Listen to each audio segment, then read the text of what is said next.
Well, it needs to be said, why this channel, my channel, will not blow up.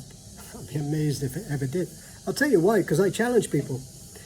What I see, and I've been researching a long time, and I've been on this inner path of Gnosis that has helped me overcome the matrix.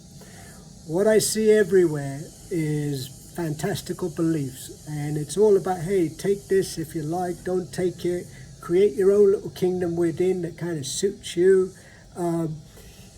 That's not what I'm about. If I wanted to be about that, I'd have loads and loads of followers, but there's already tons and tons of that. The bottom line is people don't really want the truth. They don't really want to hear that their path is subjective, that they're more into beliefs than actually knowing, G-N-O-W, Gnosis. And people like to pick and choose. I remember when I read all of the Wes Penray series, which is really worth a read. I read it many times, and I was invited to go on the forum. And the biggest shock to me, and all the people who have read and researched that, is that they had simply become disciples of Wes Penray. Furthermore, all of their beliefs about ancient history, the gods, and all of this stuff was exactly that. It was beliefs. They were no better than a Catholic.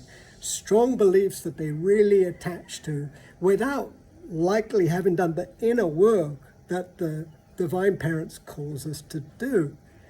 And so that forum, if you call them, and it was disappointing because even the author, Wes Penray, as an amazing researcher as he is, and how he teaches discernment, he has very little gnosis, very little inner knowing that is revealed to you based on sufficient work. So yeah, my channel will always remain small and overlooked, and I'm totally okay with that. But you know, I'm inspired by the good teacher Jesus. Because yeah, he could have opened things up, but if you look, he went after people. He said to the Jews, I know who your dad is, and it ain't the Father.